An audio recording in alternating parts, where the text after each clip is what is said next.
Selamat siang semuanya. Kami dari kelompok Bank Sumut atau Bank Sumatera Utara ingin mempresentasikan hasil diskusi kami.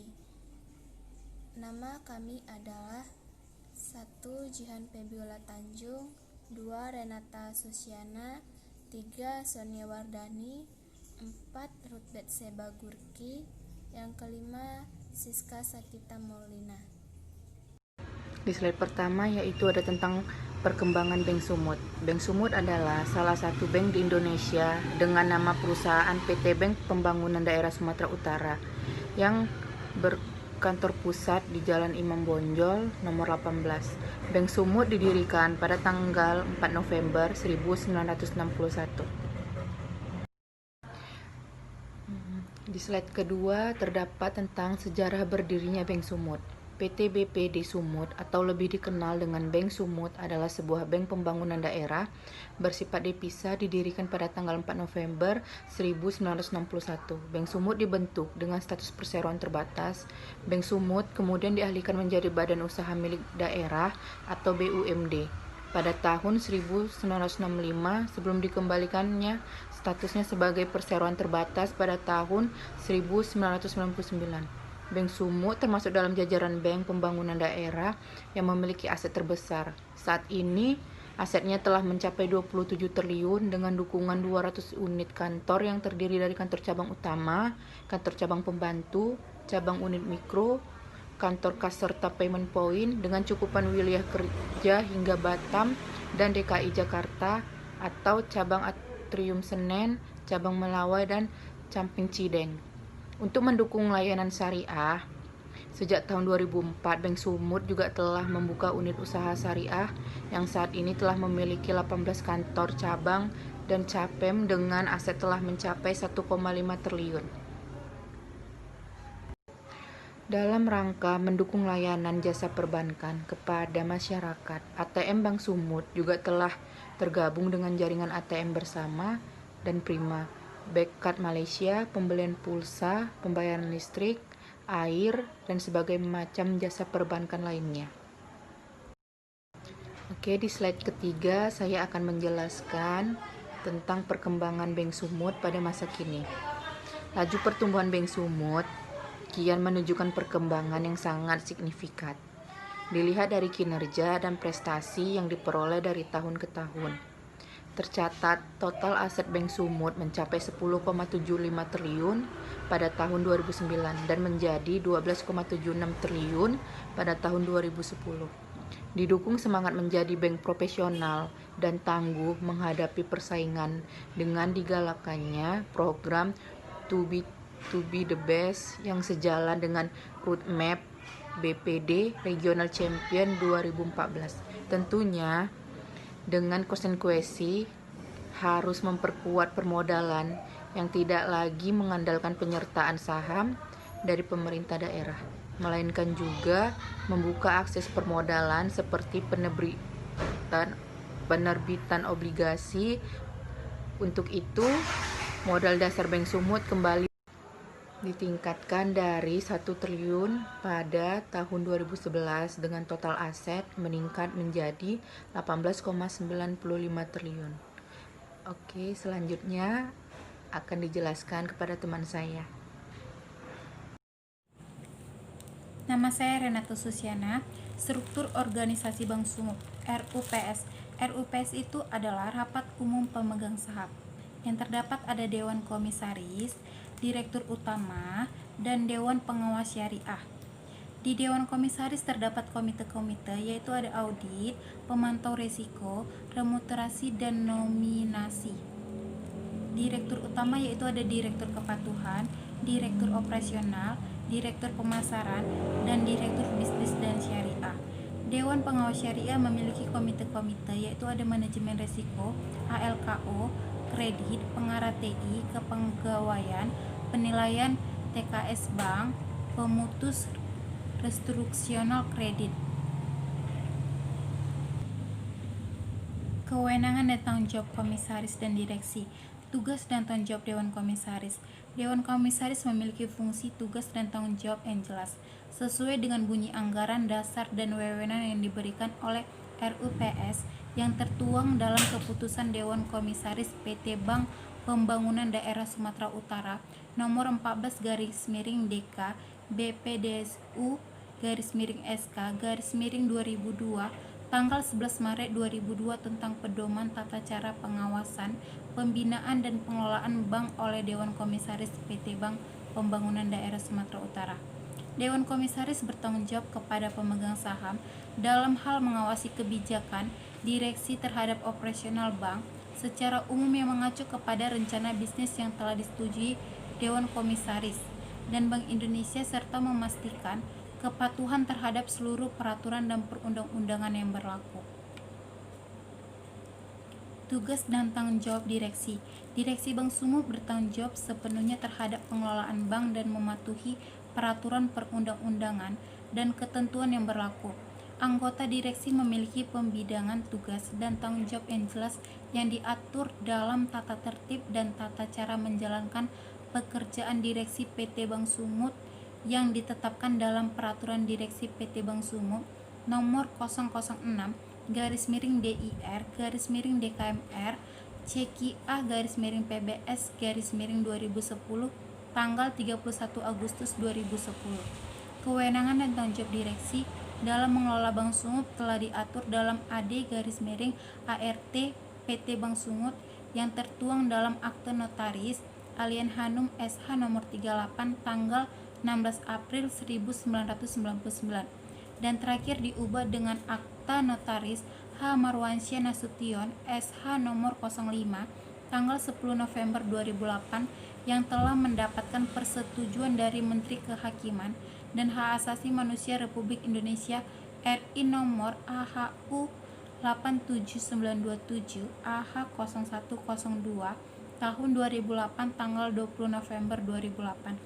Pembidangan tugas direksi ada 4, yaitu ada Direktur Utama, Direktur Umum, Direktur Pemasyaran, dan Syariah. Dan terakhir ada Direktur Kepatuhan. Assalamualaikum warahmatullahi wabarakatuh. Nama saya Sonia Wardani. Saya akan mempresentasikan hasil kerja kelompok kami. Saya akan membahas produk dari Bank Sumut. Penghimpun dana. 1. Deposito Bank Sumut merupakan simpanan yang mengandung unsur jangka waktu jatuh tempo lebih panjang, suku bunga yang relatif lebih tinggi dari tabungan dan giro, yang dapat ditarik atau dicairkan setelah jatuh tempo. Yang kedua, tabungan simpeda. Produk tabungan ini merupakan gabungan antara bank-bank daerah yang ada di Indonesia. Yang ketiga, tabungan martabe atau mari tingkatkan aktivitas bersama.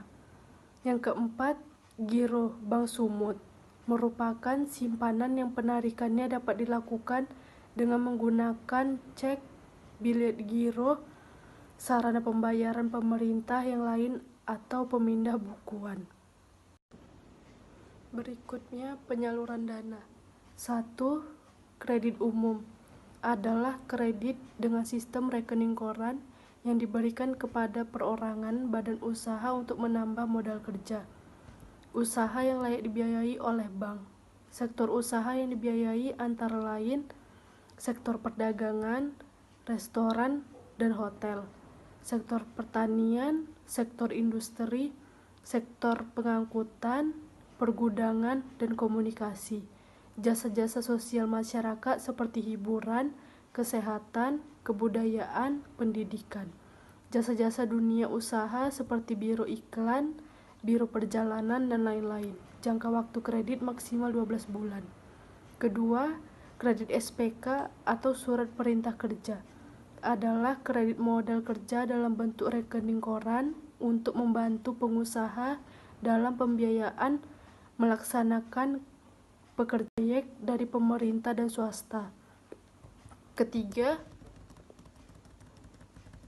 kredit angsuran lainnya atau KAL adalah kredit angsuran yang diberikan kepada perorangan atau badan usaha yang bertujuan untuk membiayai. Yang keempat, kredit multiguna atau KMG adalah fasilitas kredit yang diberikan secara perorangan kepada pegawai yang sumber pengembaliannya dari penghasilan tetap dan pemberiannya melalui dinas, instansi, koperasi pegawai lembaga perusahaan tempat yang bersangkutan bekerja dengan tujuan membiayai keperluan yang bersifat konsumtif, investasi, dan modal kerja. Yang kelima, kredit usaha mikro. Kredit ini diperuntukkan kepada orang-orang yang membutuhkan modal tambahan untuk sektor usaha mikro. Kelebihan dari 1. Deposito Bank Sumut. Syarat mudah, suku bunga menarik dan kompetitif, dapat digunakan sebagai jaminan kredit, dapat diperpanjang secara otomatis, dikelola secara profesional dengan prinsip kekeluargaan. Yang kedua, tabungan simpeda, tidak ada biaya administrasi, tidak mendapatkan asuransi, adanya undian berhadiah, dapat melakukan setoran dan tarik tunai online. Yang ketiga, tabungan martabeh, atau mari tingkatkan aktivitas bersama. Persyaratan mudah, setoran awal hanya 10.000, bunga tabungan dihitung berdasarkan saldo harian, biaya administrasi hanya 2.000 per bulan, setiap penabung dijamin asuransi jiwa sebesar 25 juta, dan biaya premi asuransi ditanggung sepenuhnya oleh Bank Sumut. Yang keempat, giro Bank Sumut, mengisi formulir permohonan pembukaan rekening giro dan melampirkan dokumen. Saldo awal 1 juta, jasa giro yang menarik dan kompetitif. Fitur-fiturnya yaitu Automatic Teller Machine atau ATM, e-tax online, Cash Management System Kas Daerah atau CMS Kasda, layanan multi-biller, Safe Deposit Box atau SBD, Sumut Mobile, Sumut Electronic Payment and Purchase atau SEPP. Jasa layanan Bank Sumut yaitu pembayaran pajak dan telepon online, transfer dan inkaso, bank garansi, surat keterangan bank atau SKB, surat keterangan dukungan dana atau SKDD, Safe Deposit Box, ajungan tunai mandiri atau ATM. Baik, di sini saya akan membahas tentang laporan keuangan 2018 sampai 2019 Bank Sumut. Bisa kita lihat di atas. Mungkin kecil-kecil ya. Mari kita bahas. Yang pertama yaitu laporan posisi keuangan. Terdapat total aset pada laporan posisi keuangan di atas yaitu Rp31.736.073, sedangkan pada 31 Desember 2018 itu terdapat Rp28.121.107. Total liabilitas di atas yaitu pada 31 Desember 2019 terdapat Rp28.235.007, sedangkan pada 31 Desember 2018 itu Rp24.947.501, dan total ekuitas pada 31 Desember 2019 itu Rp3.501.066, pada 31 Desember 2018 itu Rp3.173.066. Jadi total liabilitas dan ekuitasnya terdapat Rp3.736.073. Pada 31 Desember 2018 itu terdapat Rp24.121.107. Yang kedua yaitu laporan laba rugi komprehensif.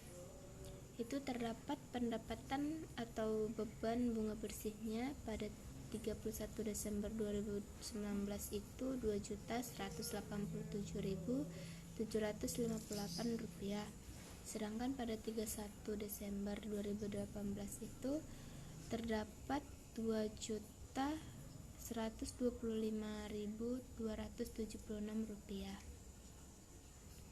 Dan pendapatan operasional selain bunganya yaitu Rp498.158.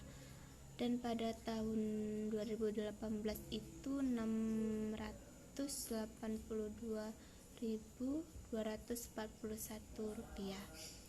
Dan beban operasional selain bunganya pada 31 Desember 2019 itu terdapat Rp1.953.282. Dan pada 31 Desember 2018 itu terdapat Rp2.123.514. Dan laba atau rugi operasionalnya pada 31 Desember 2019 itu terdapat Rp732.634. Pada 31 Desember 2018 itu terdapat Rp684.003. Selanjutnya yaitu pendapatan dan beban non operasional. Laba rugi bersih tahun berjalan itu pada tahun 2019 terdapat Rp504.755. Pada tahun 2018 itu Rp502.643. Dan total laba rugi komprehensif tahun berjalannya pada 31 Desember 2019 itu senilai Rp586.628. Dan pada 31 Desember 2018 itu terdapat Rp531.002. Selanjutnya yaitu laporan arus kas untuk tahun yang berakhir per 31 Desember 2019 dan 2018. Dapat kita lihat penerimaan kas sebelum perubahan dalam aset dan liabilitas operasi pada tahun 2019 itu senilai Rp544.755. Pada tahun 2018 itu Rp295.685. Arus kas bersih diperoleh dari atau digunakan untuk aktivitas operasional pada tahun 2019 itu terdapat Rp1.599.678. Pada tahun 2018 itu terdapat Rp180.500.981. Dan jumlah kas dan setara kas pada laporan arus kasnya terdapat pada 31 Desember 2019 itu Rp3.873.990.000. Pada 31 Desember 2018 itu jumlah kas dan setara kasnya terdapat Rp3.059.499. Analisis rasio keuangan Bank Sumut. Likuiditasnya saat ini likuiditas Bank Sumut masih sangat baik, di atas ketentuan 50%. Bank Sumut kini disebut syahdan. Sebelum membutuhkan pinjaman untuk pemenuhan likuiditas, termasuk melalui skema bank jangkar alias bank peserta dalam program. Probabilitas besarnya laba yang dihasilkan oleh PT Bank Sumut berdasarkan rata-rata ROA yang telah diungkapkan di atas dapat dikatakan keadaan ROA sudah memenuhi standar. ROE PT Bank Sumut sudah sesuai standar probabilitas PT Bank Sumut yang diukur dengan POBO mengalami perkembangan fluktuatif dan cenderung mengalami penurunan pada tahun 2012 dan mengalami stabilitas nilai penurunan. Dan yang terakhir, solidaritas. Solidaritas itu seperti kegiatan operasi gratis, kayak misalnya sunat massal, dan itu semua gratis dari Bank Sumut yang diberikan kepada masyarakat yang tidak mampu, dan solidaritas lainnya. Selanjutnya yaitu analisis rasio keuangan. Di sini sudah terdapat tabel perhitungan rasio keuangan per 31 Desember 2019 dan 31 Desember 2018. Yang pertama yaitu kewajiban penyediaan modal minimum atau KPMM. Pada tahun 2019 itu terdapat 18,49% dan pada tahun 2018 itu 17,85%. Yang kedua yaitu aset produktif bermasalah dan aset non-produktif bermasalah terhadap total aset produktif dan non-produktif. Pada tahun 2019 itu terdapat 4,17% dan pada tahun 2018 itu 3,78%.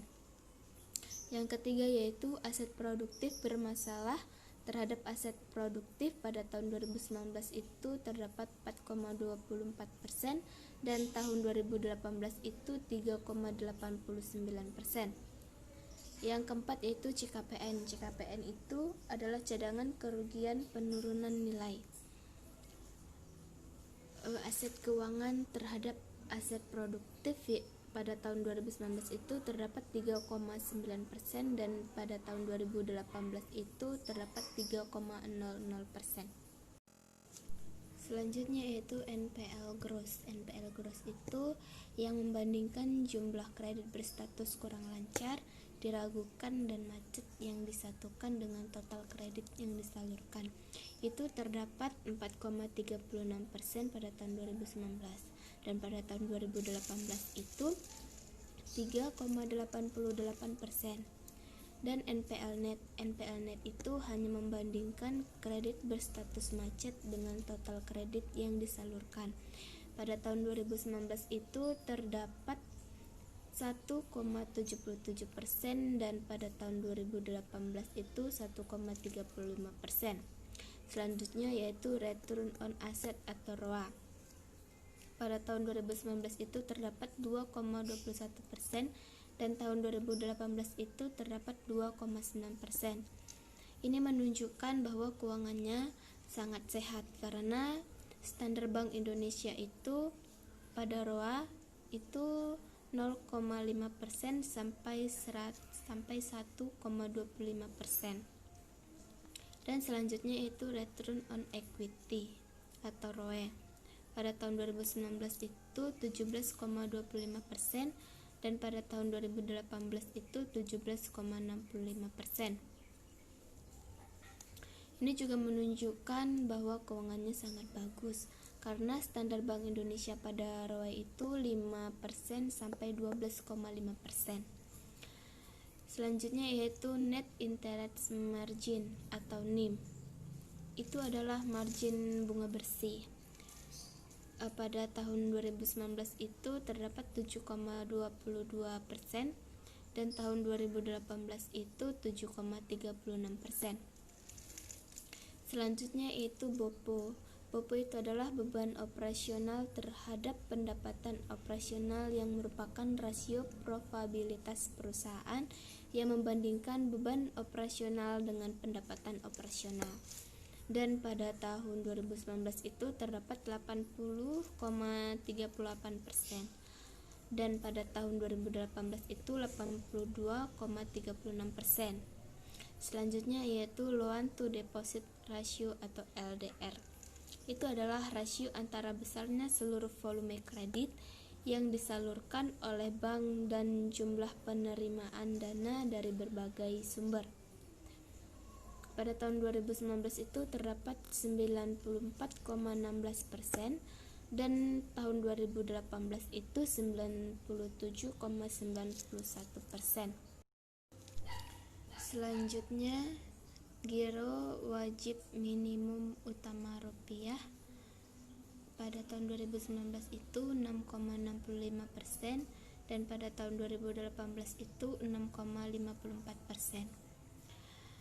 Dan GWM atau giro wajib minimum valuta asing itu pada tahun 2019 terdapat 11,66% dan pada tahun 2018 itu 19,09%.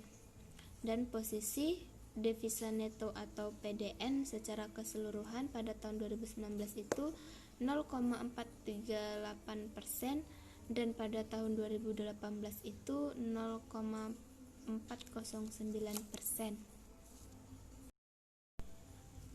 Sekian dari hasil presentasi kami. Bila ada yang ingin bertanya, kami persilahkan.